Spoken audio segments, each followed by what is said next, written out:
All right, guys, today we are finally going to get over to the weapon crafting. This is one of the most exciting new features in Destiny 2, which was launched at the release of the Witch Queen DLC, of which the Season of Plunder is in that current season. This is the final season, Season 4, within the Witch Queen DLC. So, where the weapon crafting is done is right over here at Savathun's Throne World. So we're going to drill right in. And it's this area over here, the Enclave.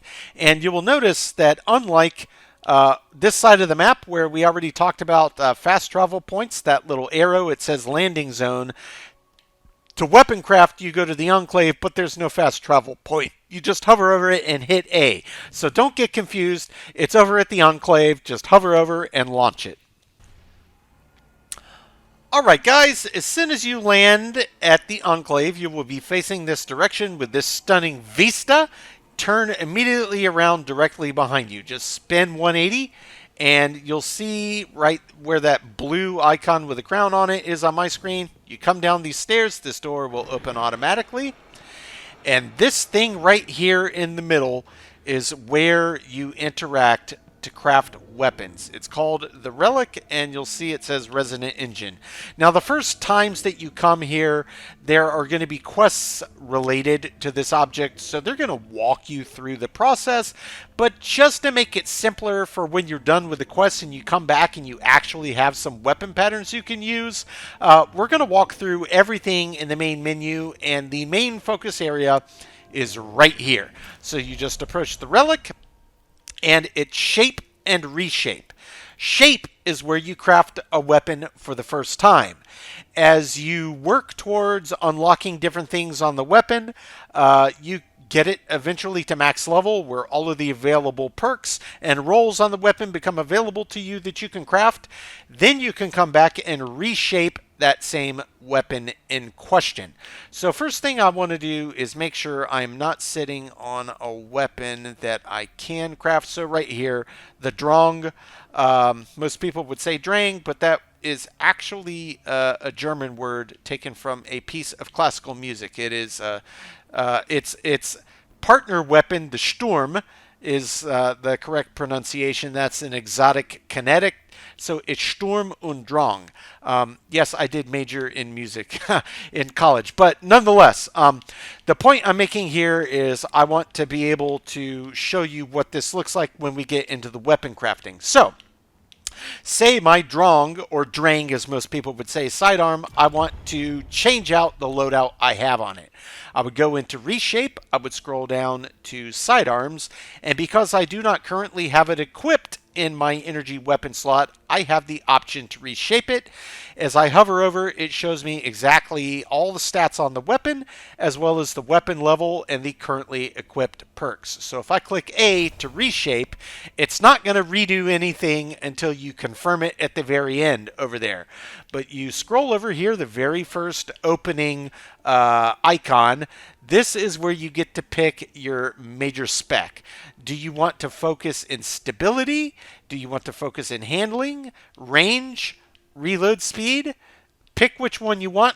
I have it picked for range because I use this as a PvP weapon primarily, and it absolutely slaps. This is one of the best sidearms in the game by a mile. Over here, if you hover over your different barrel options, it'll tell you all about it. Now, one thing I want you to pay careful attention to, as I scroll through these, look at the very bottom of the screen down here. It's showing me the stats on my current loadout. As I hover over a different barrel option, it shows you what the numbers change to. Red means it goes down for a stat. Green means it goes up. White means it has no impact. So you can figure out the exact thing that you want based on the build you're trying to do. I made this one a range focus build, so I picked the max range barrel. And the same is true for all of the other options down the road. Just hover over, see what the numbers are, set it, and move on. Now you have to hit max level with the guns. You have to level the gun up after you craft it. It does take a little grinding. I'll go into another video about places I personally think are the best for grinding in the game for level ups you need. And it's not just crafted weapons, it's also exotics to be able to equip their catalysts. So yes, there is a fair bit of grinding in Destiny. It's part of its charm, is how I like to look at it. But frankly, the game is so much fun that the grind is just part of it. I don't mind putting in the time to get these awesome, really fun, unique, and interesting weapons that I can use in-game. So all of these function the same way. You just scroll over. You'll notice these yellow ones with the up arrow. That is a high-tier version of the exact same perks. So I did max out my experience on this gun. It's rank 16, I think, on all weapons to get all of the top grade perks equipped, which is just a better version on the final 2 slots of the various perk that you can select. Over here, this is where one of these consumables or currencies come into play. I only had that one gambit memo. If you recall from the last video, I talked about it being a cosmetic option when you craft. If I wanted to option in on this specific gun, I could equip it right here, and then over here you hold down A to shape, and it will tell you what it's going to cost when you start holding down A. I don't want to recraft my weapon. I like it exactly as it is. It's the exact spec I wanted, but I just want you to see how that functions on the reshaping side. Now, in this main menu is all the different weapon types. Here's all of the kinetic primary weapon types. Here's all of the special green ammo brick weapon types, and then finally the heavy weapon ammo types.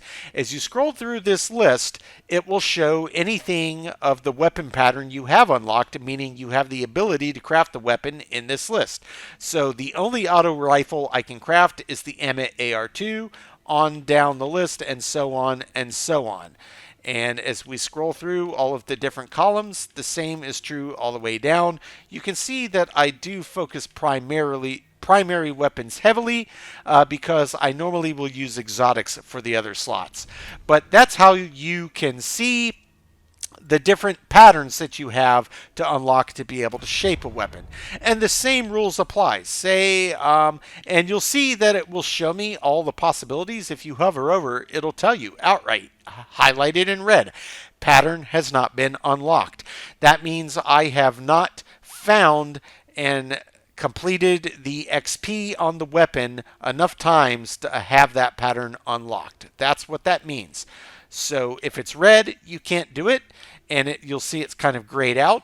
And if it's not grayed out, that means you can craft it. So say right now I wanted to craft this syncopation pulse rifle. Not a bad pulse rifle, not one I would want to use my materials to craft. I would come right in and start the process. And as soon as you start to craft a brand new weapon and you hover over the type of frame, which again, look at the bottom, it'll show you what impact it has on the perks. That's how you pick your frame. What's most important to you. On a pulse rifle, for me, I would go for an adaptive frame for stability. It's the most useful for me because I normally use them in PvP circumstances and not PvE. But you'll see that it tells you, as I hover over, all of the different consumables required. So this one requires resonant alloy, glimmer, and enhancement cores. So this is where you can see exactly as you start the process. And again, it's not going to lock anything in until you elect to craft the weapon at the very end of the table. Now, I do have this pattern unlocked, but I have not upgraded and mastered the weapon yet, so I am restricted to this adaptive frame. If I wanted the adaptive frame over here with the enhanced intrinsic, you'll see it requires weapon level 7, so I can't even select that if I wanted to. So I would just start by selecting the adaptive base frame, and then I would scroll through and start picking my other options. If I were going on a pulse, I would go for stability personally, so I would choose that barrel. I scroll to the next column, find the next thing. On this one, increase magazine size or faster reloads when empty, I would go with a bigger mag. Scroll over here, I only have these 2 perks available. It tells you exactly what it is. Moving target would be the one I would pick. Then the final column, I have my choice of these two. I would use rangefinder because that gives you an extended effective range. And then on there, again, if you wanted to change the cosmetic, you could do so if you have one of these to slot in. And then finally, you would hover over and hold down A to shape the weapon. I don't want to make this weapon, but as soon as I hover over, it tells you this is all of the consumables that you need in order to craft this weapon with the given loadout that you selected. It's as simple as that, guys. That's how it works. Now, the flip side of not just the interface of how to actually make it and change it if you want to alter it over time. So how do you find out where to go to find out how many of the weapon patterns you have unlocked? On the Xbox, you hit the Start button, and under the Triumphs, over on the right-hand-most side, we will go into all of this section in a separate walkthrough, but for the purposes of weapon crafting, it's over here in Patterns and Catalysts. Hugely useful information for you to know. If you're looking to find out, can I craft this weapon, you hover over like the MAAR2 we saw in the crafting menu. This is one that I could craft, and you look, it says pattern progress 2 of 2. That means I have it unlocked. That's all that's required to craft that one. Now, if I come over to come to pass, this other auto rifle, pattern progress 0 of 2.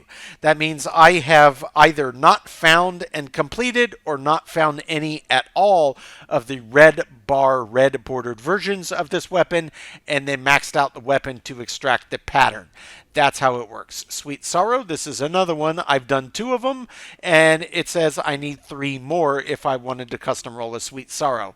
And it's the same all the way down, guys. You can see your progress. It shows up in that little white bar. Those that I have no progress at all, it'll be a grayed out bar. And of course, when you hover, it tells you how many of them you need. This one's 1 of 3. This one's 1 of 5. And it's the same across all weapon types all the way down. This final column is for the exotic weapon catalyst. This is where you can see what you've picked up and what you've completed in order to be able to slot any catalysts you find into the weapon. So this right here is Suros Regime. I do have this weapon. I do have the catalyst. I just haven't used it that much in the Crucible in order to be able to finally slot in the catalyst. But that's where you can track your progress to see how far away you are from being able to slot it into the weapon. Catalysts on exotic function as kind of buffs built in to the weapon itself. It is effectively RNG for the drops, but some of them will tell you, hey, you can find this catalyst by doing this in this specific activity. So you know where to grind in order to get the drop, and this is where you can see your progress on them. So once they're done, you'll see them with the gold check mark and the gold bar, and it'll say 100%. And those that you haven't done or you're missing part of it, it'll tell you what you need to do in order to fill out that catalyst and be able to equip it. So that's a separate section, guys. I just wanted to point that out since it's in the same menu, but this is where you can track your progress on the patterns required to unlock and craft weapons over here at Savathun's Throne World. Guys, I hope you find that helpful. We will be drilling into another one, into another completely different section in the next tutorial video, and we will catch you then.